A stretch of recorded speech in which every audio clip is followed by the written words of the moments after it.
Di dalam surat Al-Maidah 46, wa atainahul injila fi hudan wa nurun.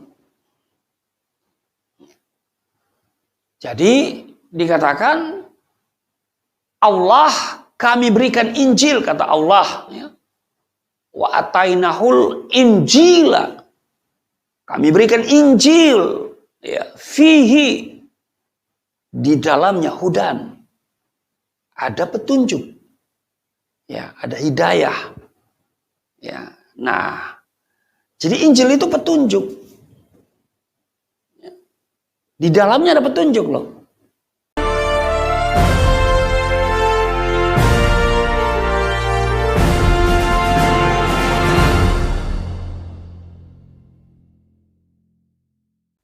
Shalom saudara-saudaraku yang diberkati oleh Tuhan, salam damai sejahtera bagi kita semuanya. Kembali berjumpa dengan saya, Pastor Daud Timotius Tampu Bolon.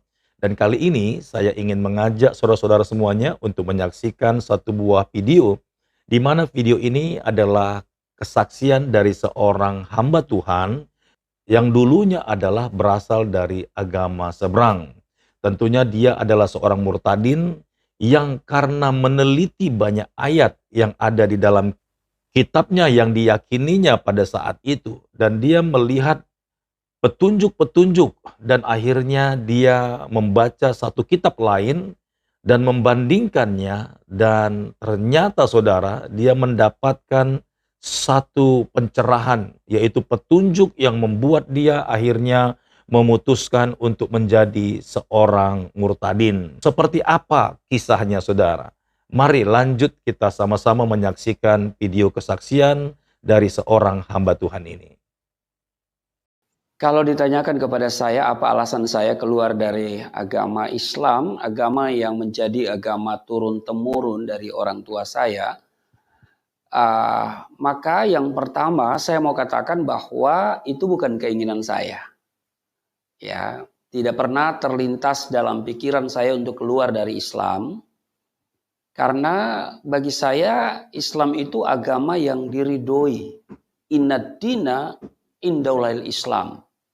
Nah, jadi tidak punya keinginan ya sama sekali. Karena orang tua mengajarkan saya secara baik agama itu sejak usia dini. Di umur 6 tahun sudah diajarkan membaca kitab suci Al-Quranul Karim. Lalu sampai hatam di usia yang cukup muda waktu itu ya, dan umur 12 tahun ya sudah hatam, lalu kemudian diajarkan untuk sholat 5 waktu. Jadi 12 tahun itu dianggap sudah akhil balik, jadi sudah wajib sholat. Nah, seorang Muslim kalau dia tidak bisa mengaji, membaca Al-Quran, berarti dia tidak bisa sholat. Nah, karena itu sebagaimana juga anak-anak Muslim, kami sejak kecil belajar mengaji, lalu menghafal surat-surat pendek untuk bisa sholat. Dan saya diajarkan oleh ayah saya langsung. Dan dia begitu ketat mengontrol apakah saya sholat atau tidak. Ya, karena diajarkan di Quran bahwa lakukan 4, nggak lakukan 1, maka yang 1 ini membatalkan yang 4. Dikatakan fawailul lil musallin, celakalah bagi orang yang sembahyang, allazina hum an salatihim sahun, mereka yang lalai dalam sembahyang. Jadi ayah saya itu mengontrol ya saya supaya sholat. Kami anak-anaknya itu dikontrol mengenai sholat ini. Jadi kalau saya ditanya apa alasan Anda keluar dari Islam, ya, meskipun di penjara, yang pertama saya katakan itu bukan keinginan saya. Ya, kembali lagi saya katakan bahwa tidak pernah terlintas di hati, di pikiran saya bahwa satu saat saya akan menjadi seorang Kristen, keluar dari Islam. Sebab diajarkan inna dina indahul Islam. Ya. Sesungguhnya agama yang diridhoi di sisi Allah hanyalah Islam. Bahkan tidak pernah berpikir untuk mencari agama selain Islam. Karena dikatakan waman yabtaghi ghairal islami dina falan yuqbala minhu wa huwa fil akhirati minal khasirin. Barang siapa mencari agama selain agama Islam, maka sekali-kali tidaklah akan diterima agama itu daripadanya. Dan di akhirat termasuk orang-orang yang rugi. Jadi saya menyadari saya rugi kalau keluar dari agama mayoritas ini. Untuk konteks Indonesia ya. Rugi. Karena ini mayoritas. Ya, agama yang dianut oleh mayoritas. Dan kadang-kadang kalau kita mau berkarir selalu dilihat agamanya. Ya. Nah, jadi memang rugi saudara. Ya. Bahkan saya punya prinsip juga sama dengan prinsip orang-orang Islam yang lain, wala tamutunna illa wa antum muslimun. Dan janganlah sekali-kali kamu mati melainkan dalam keadaan beragama Islam. Balik lagi saya tegaskan bukan keinginan saya karena ini prinsip Islam yang saya pegang secara kuat. Ya. Kalau ditanya apa alasannya Anda murtad keluar dari Islam? Ya. Ya. Bukan keinginan saya, tetapi keinginan Tuhan Yesus. Karena di dalam Yohanes 15 ayat yang ke-16, bukan kamu yang memilih aku, tetapi akulah yang memilih kamu. Itu yang pertama. Yang kedua, ya saya menemukan hidayah, menemukan petunjuk. Ketika saya membaca Alkitab, setelah perjumpaan saya dengan Yesus, ya karena diawali dengan perjumpaan, ya Isa Al-Masih datang pada saat saya sedang menyiapkan ibadah subuh, sholat subuh. Dari sana kemudian saya mulai ada kerinduan untuk mengenal pribadi ini dan saya mendapatkan kesulitan karena Isa Al-Masih memang ada di dalam Al-Quran. Tetapi ada beberapa prinsip yang berbeda. Soal keluarganya, soal kelahirannya, soal kematiannya. Tapi ada beberapa yang menjadi titik temu persamaan. Tentang mujizat-mujizat yang dilakukannya itu luar biasa. Nah, saudara, karena itu prinsip saya harus kembali kepada apa? Sumber yang akurat. Nah, sumber yang akurat mengenai Isa Al-Masih ya Injil. Karena Quran juga mengatakan bahwa Injil itu diberikan kepada Nabi Isa. Nabi Isa pembawa Injil. Nah, mari kita baca ke Injil. Tapi itu bukan langsung baca, itu ada proses. Tidak semudah itu. Ya. Sebab kalau saya nanti baca Alkitab ini, ya, wah, ini bisa perang dengan ayah saya. Zaman saya dulu kan belum ada Android ya. Kalau sekarang kan bisa kita download sendiri, kita baca sendiri ya. Tapi dulu harus ada fisik seperti ini, Alkitab seperti ini. Ya. Dan kalau dibaca, pasti orang di sekitar kita satu saat akan menemukan Alkitab yang kita bacain. Nah, karena itu saya harus mencari apa alasan ya supaya ketika nanti ketahuan saya baca Alkitab, saya bisa punya dasar. Ya, yang pertama karena iman Islam memberikan apresiasi kepada Injil. Dan itu dirumuskan dalam rukun iman. Rukun iman itu ada 6. Yang pertama percaya kepada Allah, yang kedua percaya kepada malaikat, dan yang ketiga percaya kepada kitab yang pernah diturunkan oleh Allah. Antara lain Taurat, Zabur, dan Injil. Nah, jadi kita beriman kepada Injil. Ya. Nah, selama ini kan saya tidak pernah baca Injil. Ya, memang tidak dianjurkan untuk baca Injil. Bahkan ada opini yang dibentuk Injil yang hari ini ada itu Injil palsu. Tapi kalau ditanyakan kapan dipalsukan, siapa yang memalsukan, bagian mana yang dipalsukan, ya, dan kalau itu palsu mana yang asli, nah semuanya itu nggak bisa kita buktikan. Nah, saya harus meninggalkan pemikiran-pemikiran itu, ya, itu kan asumsi, ya. Maka untuk mengenal pribadi Isa Al-Masih kembali kepada sumbernya, yaitu Injil. Nah, sementara iman Islam mengajarkan percaya kepada kitab yang pernah diturunkan oleh Allah. Taurat, Zabur, dan Injil. Itu yang pertama. Yang kedua, di dalam surat Al-Maidah 46, wa atainahul injila fi hudan wa nurun. Jadi dikatakan Allah kami berikan Injil, kata Allah. Wa atainahul injila. Kami berikan Injil. Ya, fihi. Di dalamnya hudan. Ada petunjuk. Ya, ada hidayah. Ya, nah, jadi Injil itu petunjuk. Di dalamnya ada petunjuk loh. Petunjuk apa ya? Semua yang kita butuhkan dalam hidup ini. Dan terutama tentu petunjuk keselamatan. Bukan cuman hudan tapi juga wanurun. Dan cahaya, terang. Terang itu artinya jelas. Kita butuh terang supaya kita jelas. Ya.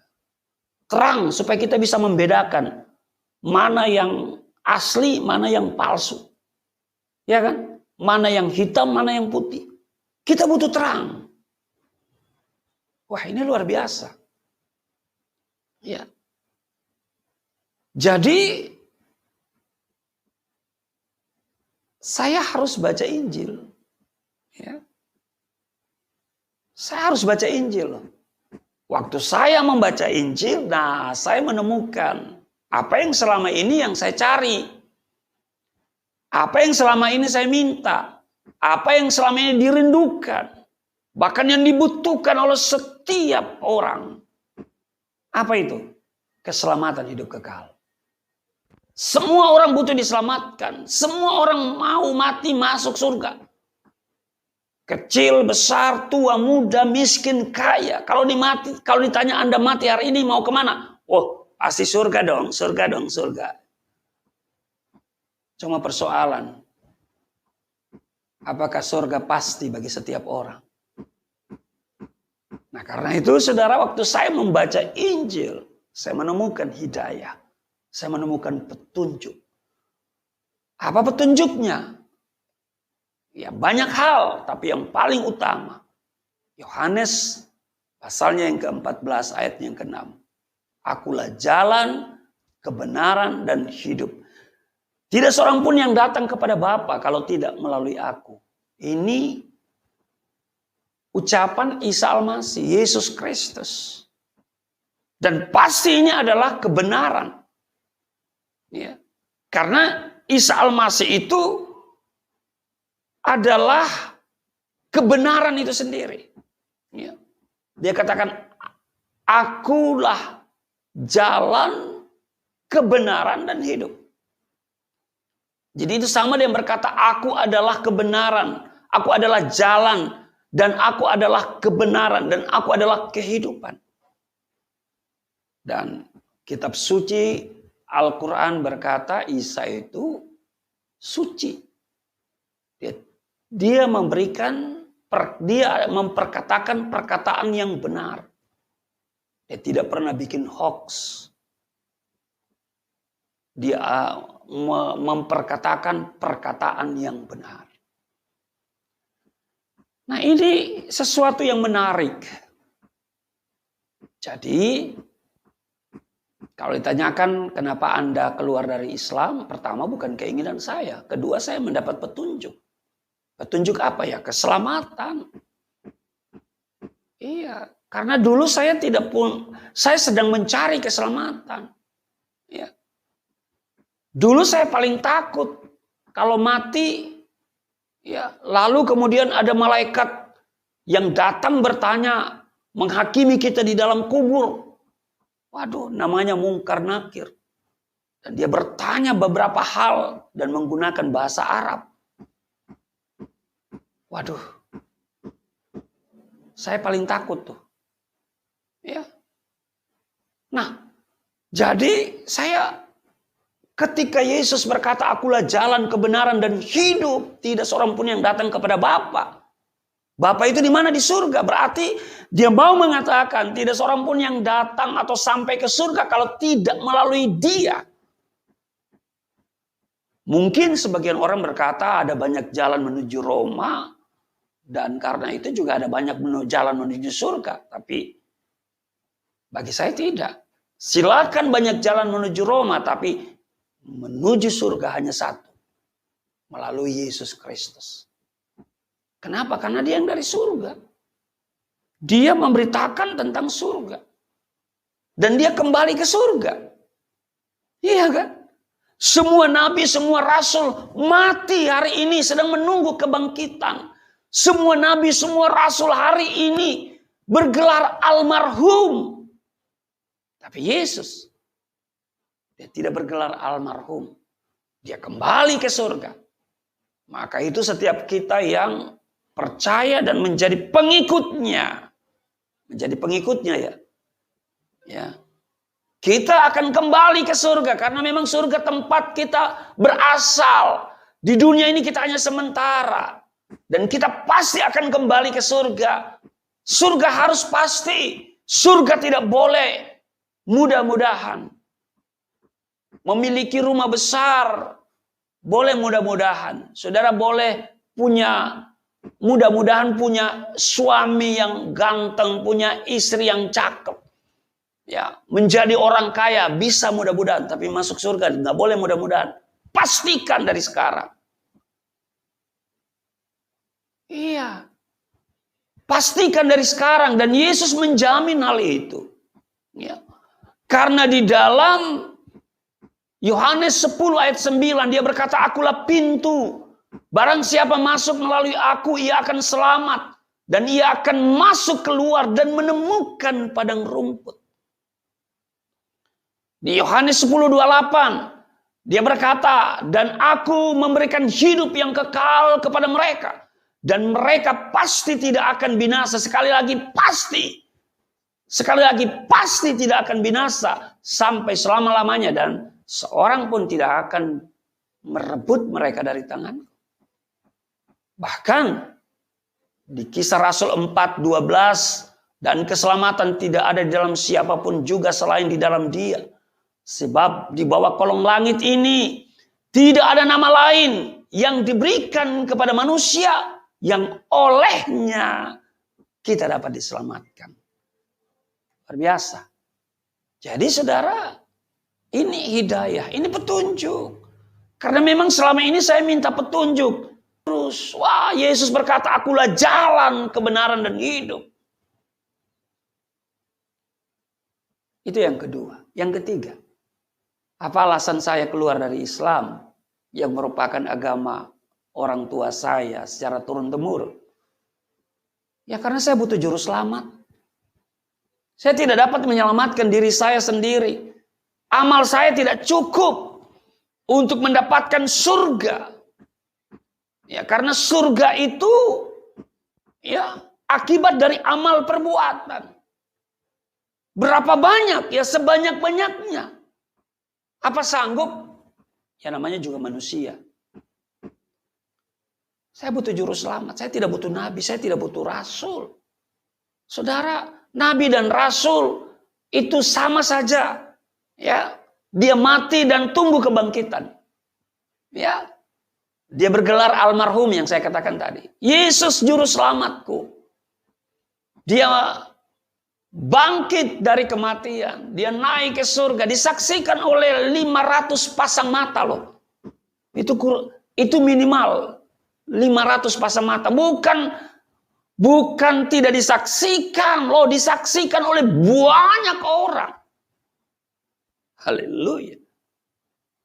Dan malaikat yang berkata, dia akan datang kembali seperti yang kamu lihat. Saudara suka atau tidak suka, senang atau tidak senang, Yesus akan datang yang akan menentukan kita kematian yang kekal atau kehidupan yang kekal.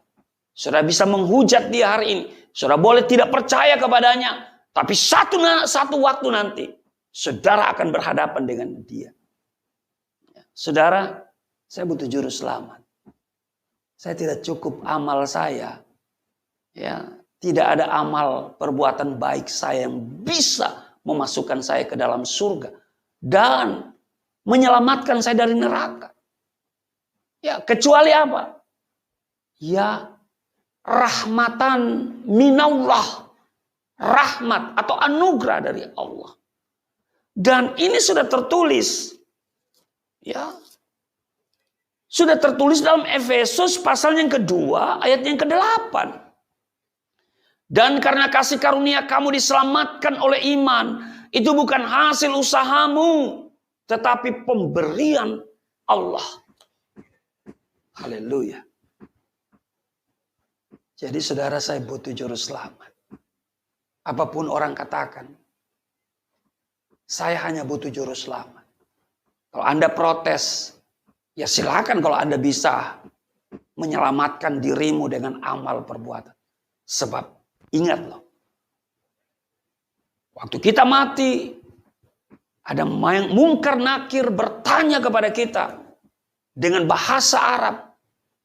Salah jawab, dicambok. Lagi-lagi bahwa yang bisa menjawab itu realitas kehidupan kita hari ini. Amal perbuatan kita. Nah, kalau nggak cukup amal perbuatan kita nggak bisa jawab. Mungkin kita bisa jawab, lolos dari itu. Tapi masih ada tahap berikutnya untuk masuk surga. Dikisahkan bahwa nanti pada hari kiamat, semua orang akan berkumpul di padang mahsyar. Dan nanti ada jembatan yang menghubungkan antara padang mahsyar dan pintu surga. Dan jembatan itu di bawahnya ada api neraka. Dan jembatan itu dikisahkan lebih tipis dari rambut.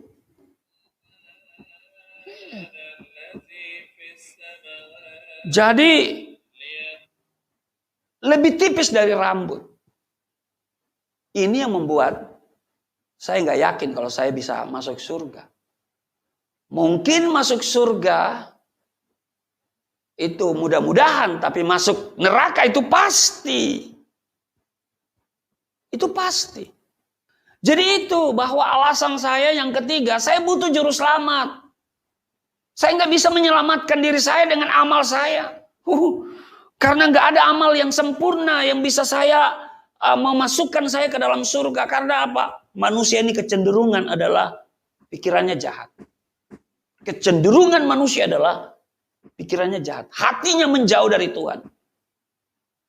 Bukan apa yang kita pikirkan yang baik itu yang kita lakukan.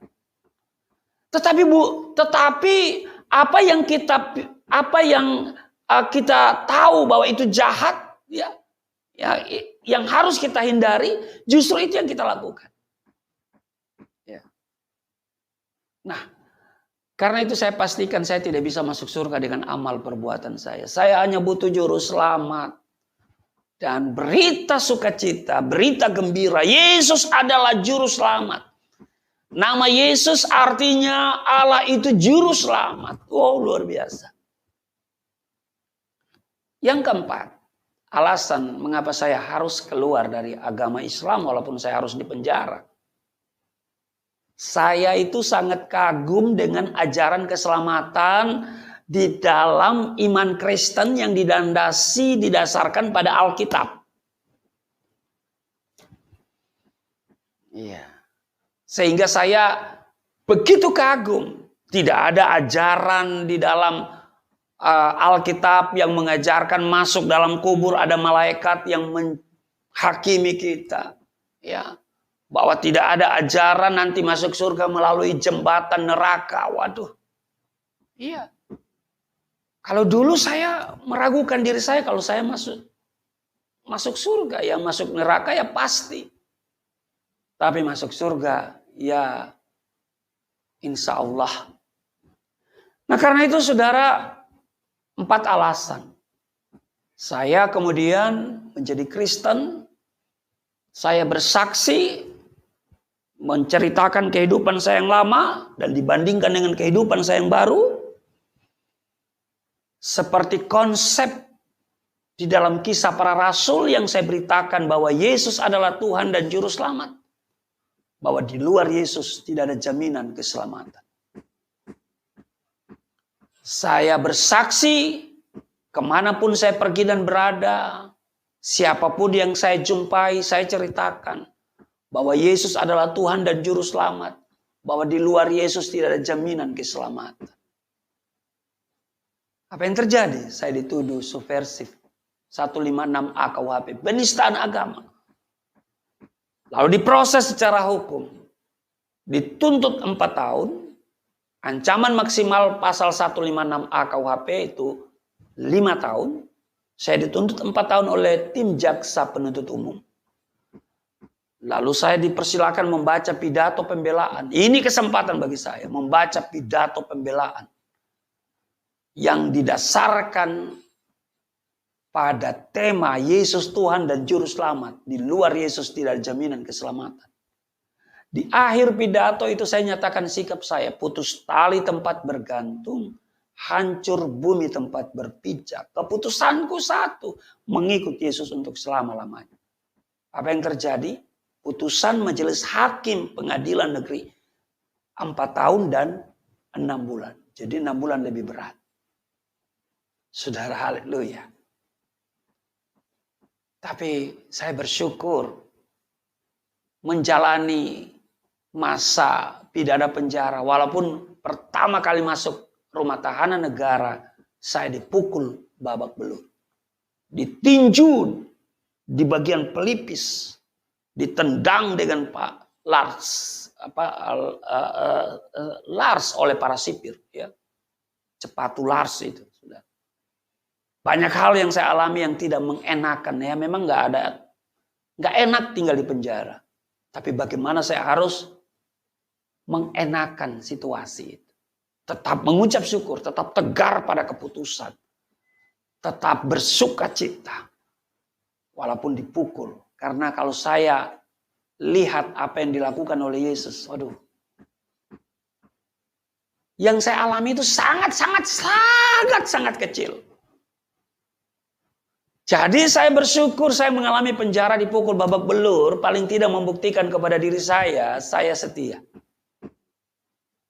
Iya, itu aja. Saya tidak pernah mendendam. Saya tidak pernah ada kepahitan. Saya mengampuni. Ya, sipir yang memukul saya itu saya ampuni. Padahal karutan kepala rumah tahanan negara Poso itu udah mau bertindak. Kalau saya keberatan akan diproses mereka. Tapi saya bilang tidak, saya mengampuni. Ya, saya mengampuni. Banyak hal yang Tuhan ajarkan saya di penjara itu. Pertama harus sabar. Kunci hidup sukses di dalam penjara yang pertama sabar. Sabar menghadapi banyak orang yang temperamen ya, karena memang hukuman dari 3 bulan sampai seumur hidup, hukuman mati juga ada. Ya sabar. Dan sabar itu sudah tahu adalah salah satu dari buah roh. Tapi juga bersuka cita. Itu yang kedua, yang ketiga mengucap syukur. Banyak hal yang terjadi dalam penjara. Ya. Tapi mungkin nggak bisa saya sebutkan secara lengkap. Karena durasinya mungkin terlalu panjang. Ini alasan mengapa saya keluar dari Islam. ya. Dan walaupun saya di penjara, dipukul babak belur, diperlakukan gak enak sampai hari ini juga, ya. Tapi ingat bahwa Yesus itu adalah Tuhan dan Juru Selamat. Bahwa di luar Yesus Kristus gak ada jaminan keselamatan. Demikian yang bisa saya sampaikan. Tuhan Yesus memberkati. Iya, kita telah mendengarkan kesaksian dari seorang murtadin yang sekarang menjadi seorang hamba Tuhan. Dia adalah Bapak Pendeta Rusli Monoarpa. Dan saudaraku ini berkati oleh Tuhan, apa yang telah diceritakannya memang sangat luar biasa. Memang kita pun sering sekali mendengar beberapa ayat yang selalu disebutkan oleh para pengajar umat Islam atau para guru-guru agama atau juga para ustadz yang selalu menunjuk kepada Tuhan Yesus dan mereka selalu mengatakan bahwa kami tidak percaya Dia Tuhan, tetapi kami hanya mengakuinya sebagai nabi. Bahkan kisah daripada Nabi Isa yang ada di Al-Qur'an itu tidak jauh berbeda dengan kisah yang ada di dalam Alkitab. Dan itu sebabnya Bapak Pendeta Rusli Monoarpa ini penasaran ketika dia melihat Nabi Isa ini begitu kontroversial menjadi sebuah perdebatan di antara dua agama yaitu Islam dan Kristen, mana yang benar? Nah, seperti yang telah kita dengarkan kesaksiannya tadi, puji Tuhan Bapak Pendeta Rusli Monoarpa ini ternyata tidak tinggal diam. Dia penasaran lalu dia mencari Alkitab dan kemudian menelusuri sejarah aslinya. Karena di Al-Quran telah dijelaskan bahwa Nabi Isa itu adalah nabinya orang Israel yang diutus untuk membawa Injil. Tentu saudaraku, untuk mengetahui siapakah Nabi Isa atau yang disebut oleh umat Kristen Tuhan Yesus, maka jawabnya ada di sini. Dan langsung saja Bapak Pendeta ini membawa dan mengambil Alkitab kemudian mempelajarinya. Jelas saudaraku, barang siapa yang masuk ke dalam kitab ini, maka dia harus masuk ke dalam kehidupan roh yang ada di dalamnya. Karena firman Tuhan ini adalah roh Allah yang dituliskan di dalam sebuah buku, sebab dia adalah firman. Nah, lewat dari jeripaya dan perjuangan daripada Bapak Pendeta ini, akhirnya dia percaya dan menerima Yesus sebagai Tuhan dan Juru Selamat. Bahwa apa yang diceritakan di dalam Alkitab, bahwa sesungguhnya itulah yang paling benar. Lalu dia bergegas untuk murtad dan mengambil keputusan menjadi seorang hamba Tuhan dan menjadi seorang penginjil. Puji Tuhan, saudaraku yang diberkati oleh Tuhan, kita doakan agar Bapak Pendeta Rusli Monoarpa ini tetap semangat, tetap kuat, dan tetap penuh dalam pelayanannya. Dan Tuhan Yesus memberkati dan mengurapinya dalam pelayanannya juga. Baik saudaraku yang diberkati oleh Tuhan, kiranya apa yang telah kita dengarkan dan juga apa yang telah saya jelaskan boleh menjadi berkat bagi kita semuanya. Sampai jumpa di video berikutnya, Tuhan Yesus memberkati. Shalom.